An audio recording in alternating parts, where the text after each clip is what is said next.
সার বীজ তেল তার ক্রমাগত দাম বাড়িয়েছে। তার বিরুদ্ধে দাঁড়িয়ে মিছিল করছে তৃণমূল কংগ্রেস, তার যুব কংগ্রেস, তৃণমূল যুব কংগ্রেস কিংবা বিজেপির যুব মোর্চা কোনোদিন দেখেছেন না। বক্তৃতা করার সময় মানুষের সাথে, বেকারের সাথে এইসব কথাগুলো এরা দাঁড়িয়ে পড়ছে।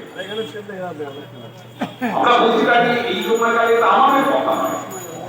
গোটা দেশের কেন্দ্রীয় সরকারের রিপোর্ট বলছে যে স্বাধীনতার পরে সবচেয়ে বেশি বেকারত্ব তৈরি হয়েছে ৪৫ বছরের মোদীর জামানায়, ১০ বছরের মোদীর জামানায়। আমাদের দেশের রেল সবচেয়ে বেশি কর্মসংস্থানের জায়গা, পোস্ট অফিস, ব্যাংক, কেন্দ্রীয় সংস্থা যেগুলো আছে সবচেয়ে বেশি কর্মসংস্থানের জায়গা, সেখানে লক্ষ লক্ষ পদ খালি, সেখানে কেন্দ্রীয় সরকার নিয়োগে। এই মুহূর্তে দাঁড়িয়ে যারা দেশপ্রেমের কথা বলছেন, আমাদের দেশের চেয়ারকে প্রায় ৫৫,০০০ এই মুহূর্তে নিয়োগ হওয়ার কথা যারা রিটায়ার করেছে, নতুন করে না, সেগুলো নিয়োগ হচ্ছে। আমাদের দেশে, আমাদের রাজ্যের কথায় আসি, এখানে দাঁড়িয়ে বামফ্রন্ট যখন চলে যাচ্ছে তখন ১১ লক্ষ সরকারি কর্মচারী ছিল, সেখানে ৫.৫ লক্ষের মতো লোক তারা অবসর গ্রহণ করেছে, আমরা ইংরেজিতে যেটা বলি রিটায়ার করেছেন, সেই জায়গায় কোনো লোক নেওয়া হচ্ছে না।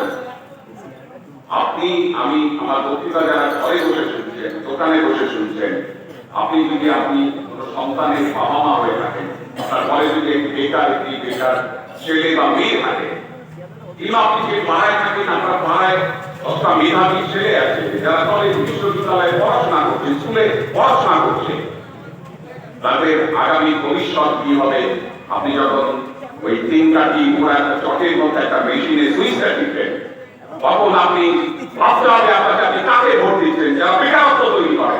আপনি যখন ওই বড়গুলো ভোট দেবেন, বড়গুলা ছোটগুলোর মধ্যে কোনো মৌলিক পার্থক্য নেই। ইতিমধ্যে টিভিতে সর্বত্র আলোচনায় আপনারা এগুলো শুনছেন। আপনি যখন বড়গুলোর ভোট দিতে চান, আপনি আপনার সন্তানের বিরুদ্ধে ভোট দিচ্ছেন। আপনি যদি বড়গুলো দিতে চান, জিনিসপত্রের মূল্য বৃদ্ধির পক্ষে আপনি ভোট দিচ্ছেন। আপনি যদি বড়গুলো দিতে চান, ওষুধের দাম কয়েক গুণ বাড়বে, পেট্রোল ডিজেলের দাম কয়েক গুণ বাড়বে, দেশের রাজনৈতিক অস্থিরতা বাড়বে, তার পক্ষে আপনি ভোট দিচ্ছেন। বেকারত্ব কিভাবে বাড়ছে আপনারা তো দেখছেন।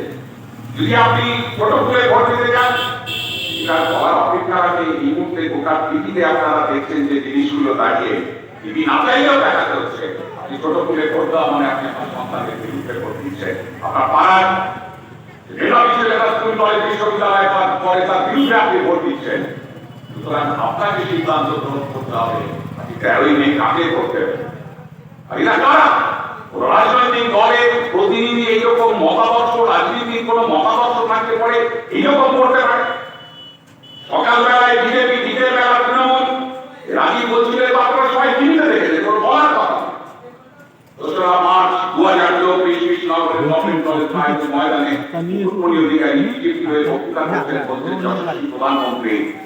আর তিনি যখন দেখলেন যে